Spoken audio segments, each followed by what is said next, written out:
নমস্কার। আজকের এই ভিডিওতে আমরা শিখব HTML এর একটি গুরুত্বপূর্ণ এলিমেন্টস div এলিমেন্টস। তো div এলিমেন্টস ব্যবহার করে আমরা একটা ওয়েবসাইটের স্ট্রাকচারটা বা গঠন তৈরি করতে পারি। তো যেরকম এখানে একটা সিম্পল ওয়েব পেজের স্ট্রাকচার তৈরি করা আছে। তো এটাকেই যদি আমি তৈরি করি তো div এলিমেন্টসটাকে কিভাবে ইউজ করব। তো আগে আমরা div এলিমেন্টস সম্বন্ধে জেনে নেব। তো HTML এর div এলিমেন্টস হলো একটি জেনারিক কন্টেনার, মানে সহজ কথায় এটি আপনার ওয়েব পেজের বিভিন্ন অংশকে ছোট ছোট ব্লক বা সেকশনে ভাগ করার জন্য ব্যবহার করা হয়। এটি নিজে কোনো কিছু করে না, কিন্তু CSS দিয়ে ডিজাইন করার জন্য এটি সবচেয়ে শক্তিশালী টুলস। যে HTML এর মধ্যে div এলিমেন্টস হচ্ছে একটা কি জেনারিক কন্টেনার, যেটা আমাদেরকে HTML এর পেজটা ডিজাইন করার সময় ছোট ছোট ব্লকে ভাগ করে সেটাকে ডিজাইন করার জন্য সাহায্য করে থাকে। তো div আসলে কি? তো div শব্দটি সম্পূর্ণরূপ ডিভিশন।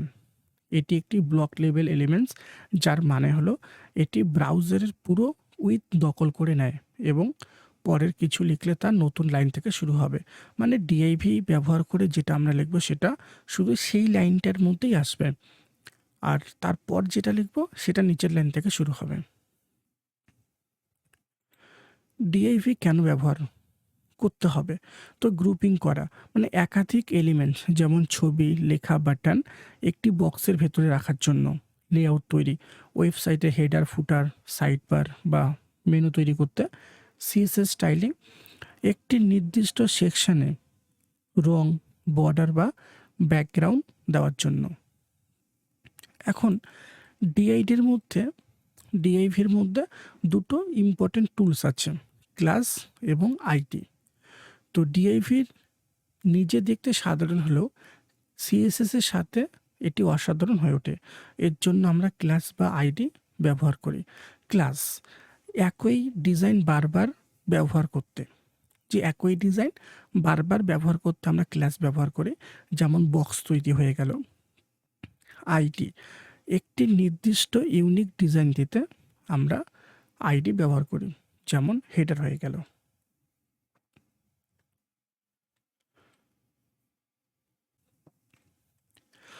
HTML এ div এর ব্যবহার। বর্তমানে HTML5 এ div এর বদলে কিছু সিমনেটিক এলিমেন্টস ব্যবহার করা হয়, যা ব্রাউজার এবং গুগল সার্চের জন্য সহজে বোঝা যায়, যেমন হেডার, ফুটার, সেকশন, ন্যাভ ইত্যাদি। তো এই হচ্ছে div। তো এই divটাকে আমরা HTML এ কিভাবে ব্যবহার করে এই পেজটা তৈরি করব।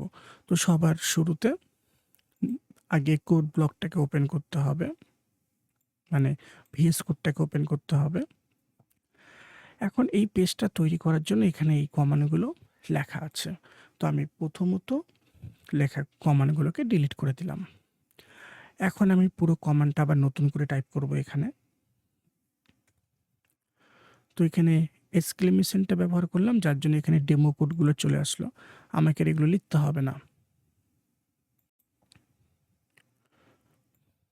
এখন এই পুরো কোডটা আমাকে লিখতে হবে। তো এখান থেকে আমি শুধু এতটুকুকে কপি করে নেব।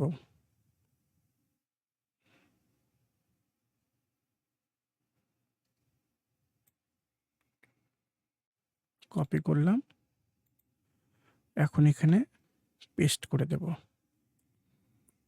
এরপর সেভ। এখন যদি আমি পেজটাকে রিফ্রেশ করি, আমার পেজটা এখন এইরকম দেখতে হবে। তো এখানে আমি কি লিখলাম সবার শুরুতে আসি।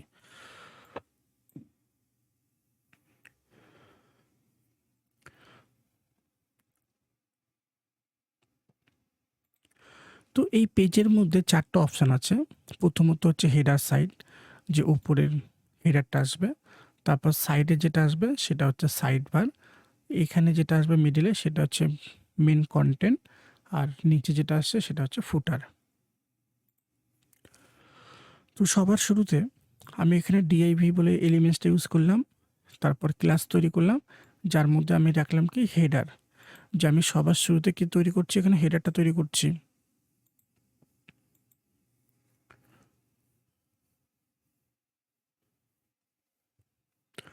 আর হেডার লেখার জন্য এখানে আমি H1 ট্যাগটা ব্যবহার করলাম, যেখানে লিখলাম মাই ওয়েবসাইট, H1 ক্লোজ। এখানে ডিআইভি নিয়েছি, এটাকে এখানে ক্লোজ করে দিলাম। এরপর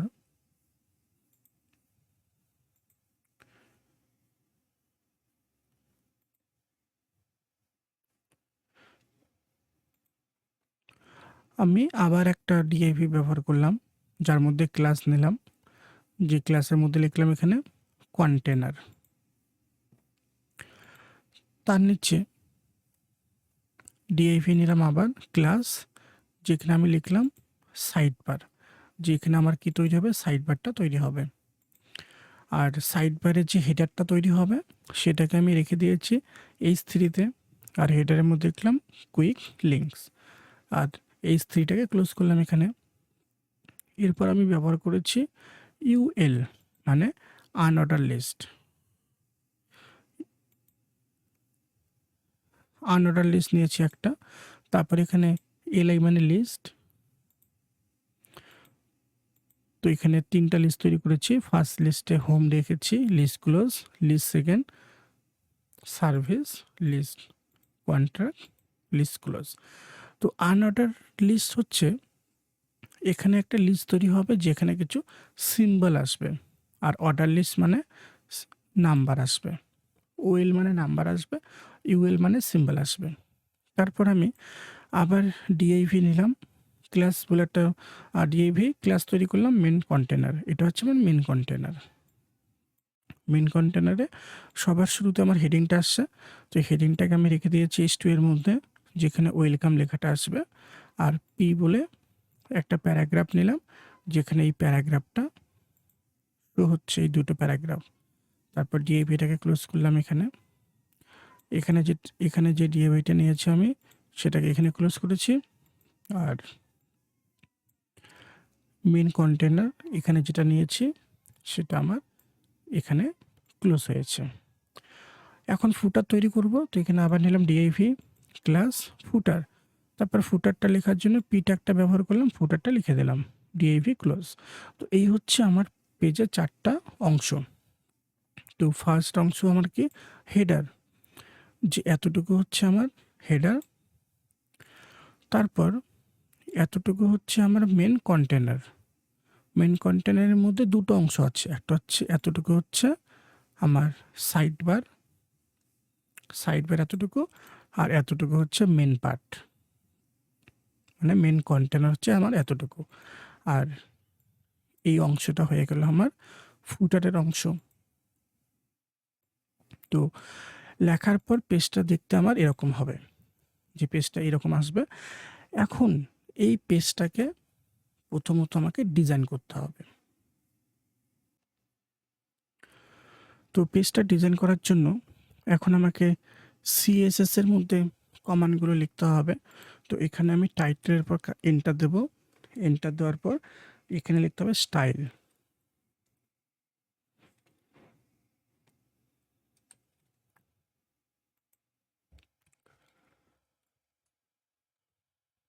স্টাইল নিলাম, কারণ সিএসএসে যখনই আমরা কোনো কমান্ড লিখি তো সেটা আমাদেরকে টাইটেলের মধ্যে, মানে টাইটেলের পর হেড এই জায়গাটা স্টাইল দিয়ে স্টার্ট করতে হয়। তো সবার শুরুতে আমি বডিটাকে ডিজাইন করব, যে পেজের যে পুরো বডিটা আছে পুরো বডিটাকে ডিজাইন করব, মানে ফন্ট স্টাইলটাকে চেঞ্জ করছি আমি প্রথমত। তো এই জন্য এখানে লিখতে হবে বডি।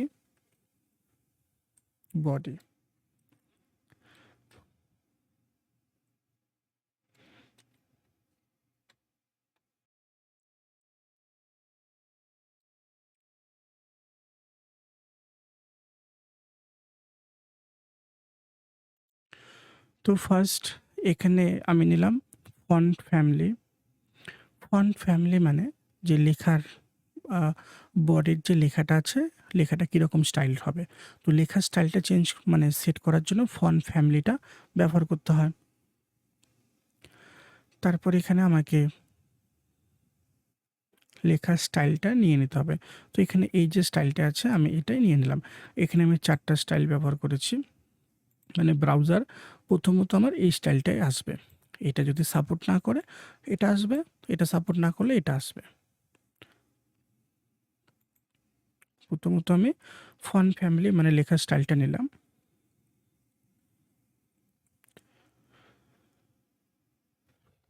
দ্বিতীয়ত এখানে আমি মার্জিন সেট করলাম 0, যে পেজের মার্জিনটা 0 হবে। তারপর এখানে প্যাডিং আমি 0 সেট করলাম।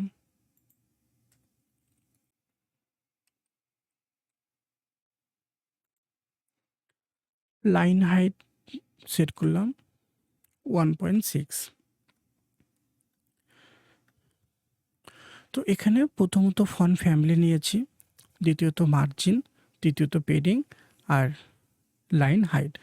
তো ফন্ট ফ্যামিলি মানে লেখার স্টাইলটা চেঞ্জ হচ্ছে। মার্জিন, যে আমার পেজের মার্জিনটা কি থাকবে, তো মার্জিন এখানে আমি 0 ব্যবহার করেছি, মানে লেখাটা একদম টপ থেকেই আসবে। প্যাডিং, প্যাডিং মানে প্যাডিং বলতে ভেতরের মার্জিন বোঝাচ্ছে, যে শুধু মার্জিন মানে আউটার মার্জিন মানে বাইরের মার্জিন, আর প্যাডিংটা হচ্ছে ভেতরের মার্জিন। তো বাইরের মার্জিনও আমি 0 রেখেছি, ভেতরের মার্জিনটাও 0 রেখেছি। এর মানে হচ্ছে একদম লেখাটা পেজের টপ থেকে আসবে। তারপর লাইন হাইট, তো লাইন হাইট নিয়েছি এখানে 1.6, মানে দুটো লেখার মাঝে স্পেস কতটা হবে 1.6 রেখে দিলাম, মানে এটা নর্মাল সাইজ। এখন লেখাটা এরকম আছে, রিফ্রেশ করলাম, লেখাটা একটু চেঞ্জ হয়ে গেল। তো এটা হয়ে গেল আমার বডি ডিজাইন। এখন আমাকে হেডারটাকে ডিজাইন করতে হবে। তো হেডার ডিজাইন করার জন্য আমি এখানে কি নিয়েছি, হেডার ক্লাস, হেডার বলে ক্লাস তৈরি করেছি।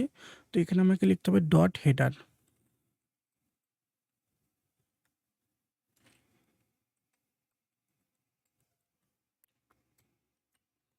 ডট হেডার ব্যবহার করলাম। এখন হেডারের মধ্যে প্রথম ব্যবহার করব ব্যাকগ্রাউন্ড কালার। ব্যাকগ্রাউন্ড কালার, এখানে কালারের একটা কোড দেব, হ্যাশট্যাগ CAF50।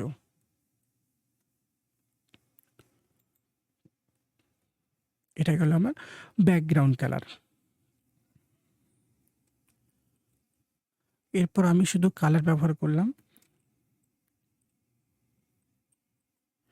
কালার দিলাম এখানে হোয়াইট।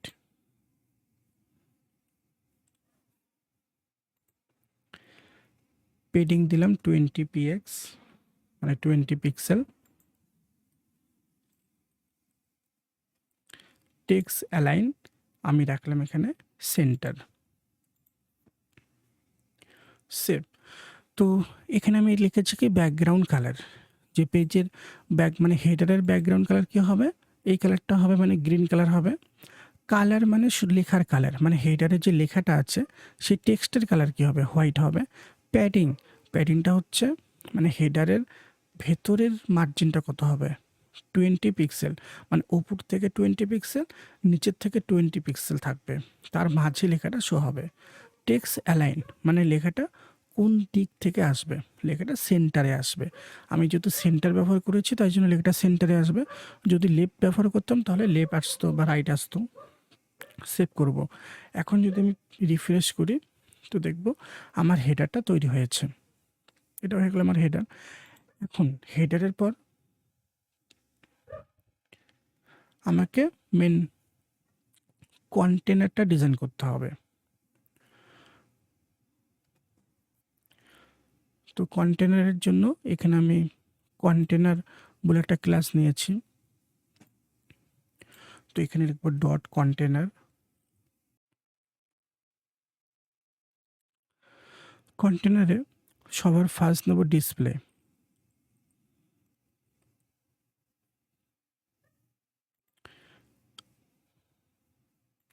ডিসপ্লের মধ্যে নিলাম FLEX। Padding 20 pixel.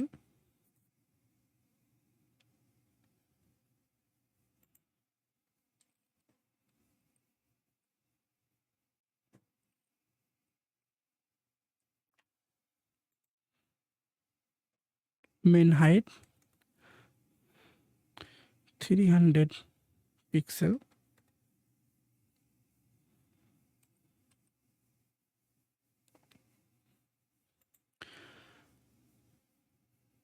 GAP 20 pixel. Save. তো এখানে আমি কন্টেনারটাকে ডিজাইন করলাম। তো সবার শুরুতে নিয়েছি কি এখানে ডিসপ্লে। ডিসপ্লের মধ্যে আমি ব্যবহার করলাম কি ফ্লেক্স, FLEX। কন্টেনারের মধ্যে এখানে আমি সবার শুরুতে নিয়েছি ডিসপ্লে, আর ডিসপ্লের মধ্যে ব্যবহার করেছি ফ্লেক্স। তো এটা কি, তো এইটি সবচেয়ে গুরুত্বপূর্ণ অংশ। একটি কন্টেনারকে একটি ছোট ফ্লেক্স কন্টেনারে পরিণত করে। এর ফলে এর ভেতরে থাকা এলিমেন্টস যেমন সাইডবার এবং কন্টেন্ট ডিফল্টভাবে একে অপরের পাশাপাশি মানে একই সারিতে বসে যায়। তো এখানে আমার যে ওয়েবসাইটটা তৈরি হবে, ওয়েবসাইটের মধ্যে এই যে কুইক লিঙ্ক আর ওয়েলকাম লেখা হতো, এই দুটো আমি চাচ্ছি কি নিচে নিচে আসবে না, যেরকম এখন নিচে নিচে আছে, এটা নিচে নিচে আসবে না। কি হবে, কুইক লিঙ্কটা এই সাইডে আসবে আর ওয়েলকাম লেখাটা এখান থেকে উঠে এই সাইডে আসবে, মানে দুটো পাশাপাশি আসছে। তো এখানে এই দুটোকে পাশাপাশি রাখার জন্য আমি কন্টেনার বলে একটা কি তৈরি করেছি, ক্লাস তৈরি করেছি। আর কন্টেনারের মধ্যে দুটোকে রেখে দিয়েছি, কুইক লিঙ্ক আর মেন কন্টেনার, এই দুটোকে এর মধ্যেই রেখে দিয়েছি। তাই জন্য এখানে আমি সবার শুরুতে ব্যবহার করলাম ডিসপ্লে। ডিসপ্লে ফ্লেক্স মানে এটি সবচেয়ে গুরুত্বপূর্ণ অংশ, যেটা কি করবে ডিফল্টভাবে একে অপরের পাশাপাশি মানে একই সারিতে লাইন দুটোকে বসিয়ে দেবে। এরপর ব্যবহার করেছি প্যাডিং। এটাকে এইটি কন্টেনার ভেতরের চারপাশে থেকে 20 পিক্সেল জায়গা খালি রাখবে, মানে 20 পিক্সেল নিয়েছে। মানে কি প্যাডিং হচ্ছে ভেতরের মার্জিন, যে ভেতর থেকে 20 পিক্সেল করে চারিদিকে জায়গাটাকে ফাঁকা রেখে দেবে। এরপর নিয়েছি MIN মেন হাইট। তো এটি নিশ্চিত করে যে কন্টেনারটি লম্বায় অন্তত 300 পিক্সেল হবেই। যদি কন্টেনার কমে থাকে তবু এটি 300 পিক্সেলের কম হবে না। যেখানে আমি মেন হাইট নিয়েছি 300 px মানে পিক্সেল। তো এর মানেটা হচ্ছে যেটা মিনিমাম কন্টেনারটি 300 পিক্সেল উইতে হতে হবে। তারপর জিএপি নিয়েছি 20%। জিএপি মানে গ্যাপ মার্জিন বোঝাচ্ছে, যে এটি ফ্লেক্স বক্সের ভেতরে থাকা আইটেমগুলো, যে এটি ফ্লেক্স বক্সের ভেতরে থাকা আইটেমগুলো যেমন সাইড বার এবং মেন কন্টেন্টের মধ্যে 20 পিক্সেলের ব্যবধান বা ফাঁকা জায়গা তৈরি করে।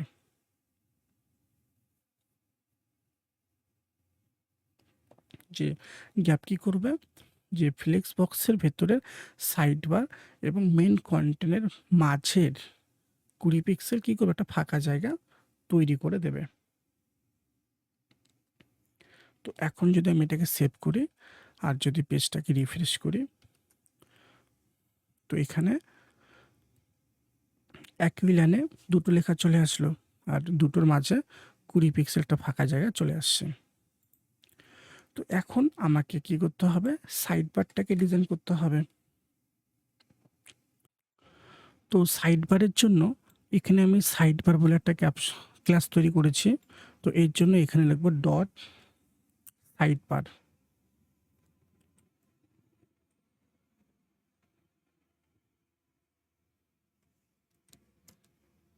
Dot side bar. তো সাইড বারে সবার শুরুতে ব্যবহার করব ফ্লেক্স।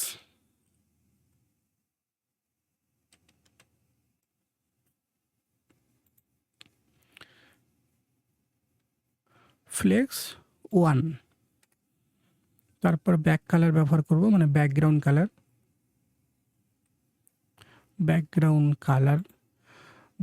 কালারটা নেব এখান থেকে হ্যাশট্যাগ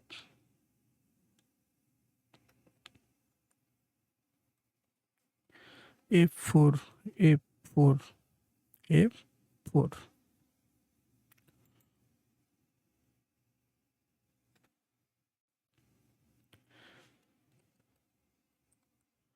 প্যাডিং রাখবো 15 পিক্সেল।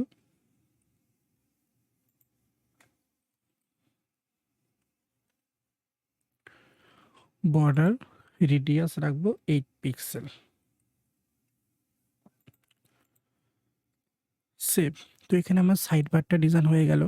তো এখন যদি আমি এটাকে রিফ্রেশ করি তো দেখবো এখানে আমার সাইড বারটা চলে আসছে। তো এখানে আমি কি লিখলাম, তো সবার শুরুতে লিখলাম এখানে ফ্লেক্স, যে ফ্লেক্স 1 এর মানে কি, যে সাইড বারটা কি হবে, লেখার 1 অংশ হতে হবে, এটাই বোঝাচ্ছে যে আমার যে সাইড বারটা আছে সেটা বাকি মানে টোটাল অংশের থেকে একটা অংশ হতে হবে, যে টোটাল যে জায়গাটা আছে তার মধ্যে কি হবে, একটা অংশ হতে হবে। তারপর ব্যাকগ্রাউন্ড কালার নিয়েছি, ব্যাকগ্রাউন্ড কালার মানে ব্যাক কালার কি হবে, এখানে এই কোডটা নিয়েছি, আমি চাইলে এখানে কালারটাকে চেঞ্জও করতে পারি।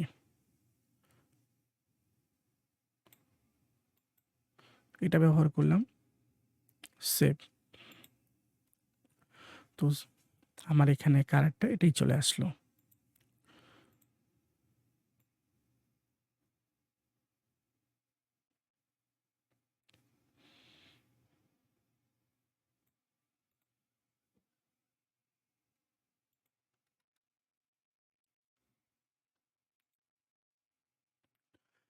এখন আমাকে মেন কন্টেন্টটা ডিজাইন করতে হবে। তো ডট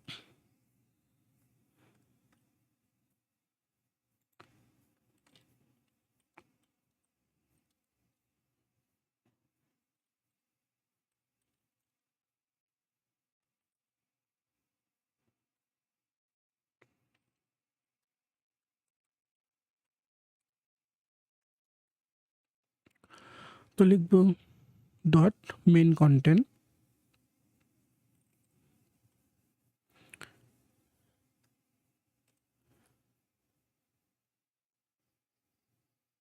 তো এখানেও হবে ফ্লেক্স 3,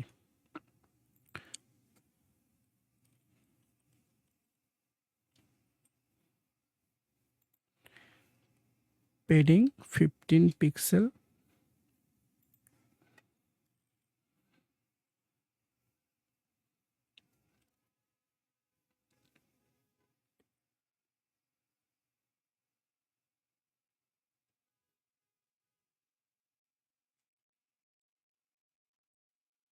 ব্যাকগ্রাউন্ড কালার হবে hashtag FFF।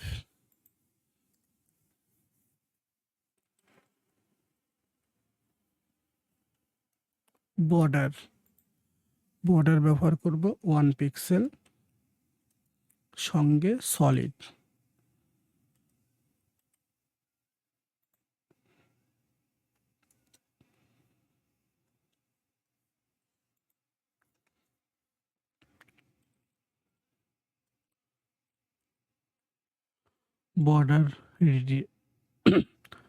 Border radius 8 pixel. তো এটার মধ্যে যেরকম আমি বলেছিলাম প্যাডিং হবে 15 পিক্সেল, মানে সাইড বারের ভেতরের মার্জিন 15 পিক্সেল জায়গা ফাঁকা রেখে আমার লেখাটা আসবে। তারপর বর্ডার রেডিয়াস মানে লাইনটা এখানে একটু কার্ভ হয়ে গেছে, তো এইটাকে বলা হয় রেডিয়াস, যে এখানে একটু কার্ভ স্টাইল আসবে।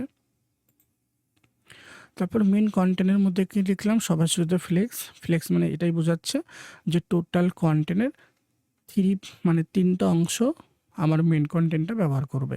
যেরকম আগেরটার মধ্যে টোটালের একটা অংশ ব্যবহার করেছে, আমার মেন কন্টেন্ট কী করবে, 3টা অংশ ব্যবহার করবে।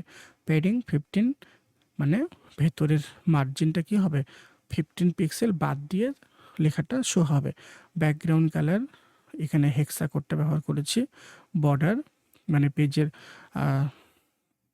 মেন কন্টেন্টের বর্ডারটা কি আসবে, বর্ডার আসবে 1 পিক্সেল, মানে বর্ডারটা শো হবে। আর সলিড আসবে, সলিড হোয়াইট কালার।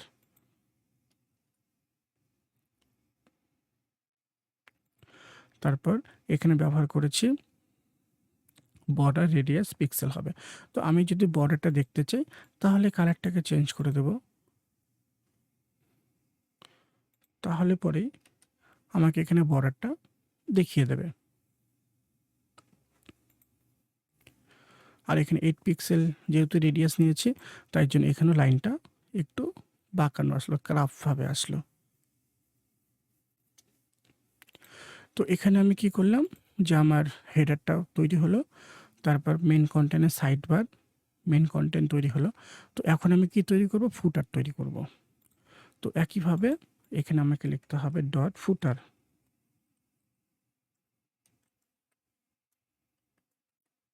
ফুটার সবার ফার্স্ট ব্যাকগ্রাউন্ড কালার ব্যবহার করব।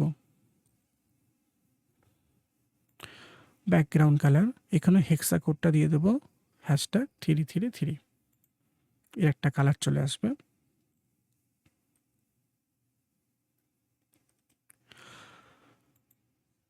কালার কালার কি হবে, হোয়াইট, মানে কালার বলতে ফুটারের যে লেখাটা আছে লেখার কালার কি হবে। প্যাডিং মানে ভেতরের মার্জিনটা কতটা হবে, 15 পিক্সেল হবে।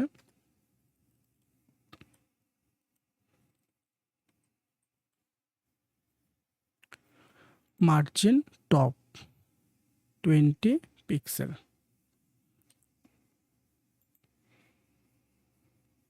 তারপর সেভ।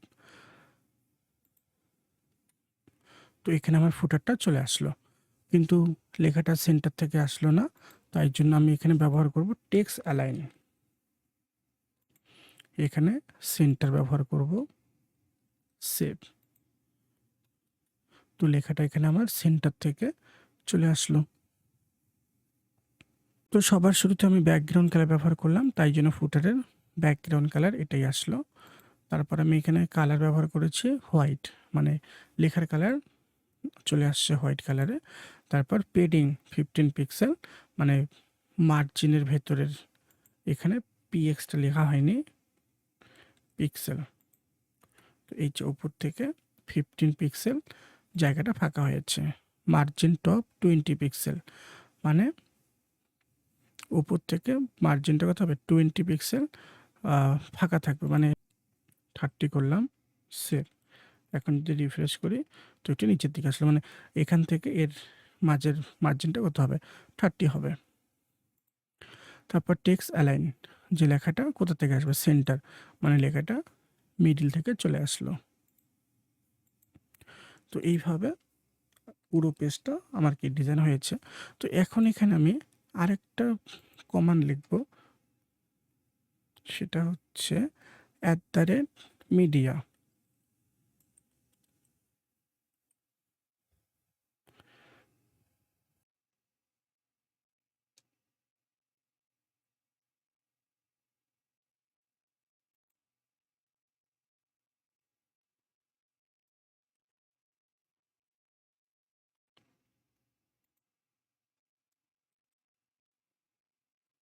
সেভ, রিফ্রেশ করলাম। তো এই যে কমান্ডটা লিখলাম, এটা কেন লিখলাম, তো এখানে আমি বলেছি #media max with 60 পিক্সেল। এখন এই যে পেজটা, এই পেজটা আমি কিসের উপর ডিজাইন করেছি, ডেস্কটপ হিসাবে। যে আমি যদি কম্পিউটার স্ক্রিন বা ল্যাপটপ স্ক্রিন বা ট্যাবলেটের মধ্যে এটাকে ওপেন করি, তাহলে এই দুটো কলাম কি আসবে, পাশাপাশি আসবে, এই দুটো অংশ পাশাপাশি আসবে। কিন্তু যদি কোনো কারণে স্ক্রিন সাইজ 600 পিক্সেলের কম হয়, যে স্ক্রিন সাইজ যদি 600 পিক্সেলের কম হয়, মানে কি যদি আমি মোবাইল স্ক্রিনে দেখি। এখন মোবাইল স্ক্রিনের মধ্যে দুটো পাশাপাশি দেখানো সম্ভব নয়। তো সেখানে অটোমেটিক্যালি কী হবে, এই দুটো আলাদা আলাদা কলাম তৈরি হবে। তো তাই জন্য এটাই বললাম যে মিডিয়া ম্যাক্স উইথ 600 পিক্সেল। যদি 600 পিক্সেলের কম হয় তাহলে কন্টেনার ফ্লেক্স ডিরেকশন কলাম, যে ফ্লেক্সটা কী হবে, কলামে তৈরি হবে, যে এখন যেরকম পাশাপাশি আছে সেটা কলামে কনভার্ট হয়ে যাবে। তো এতটুকুই হচ্ছে আজকের ক্লাস, যে আমরা ডিআইভি ব্যবহার করে সঙ্গে সিএসএস ব্যবহার করে আমরা এইভাবে একটা পেজের মানে ওয়েবসাইটের ডিজাইন তৈরি করতে পারি।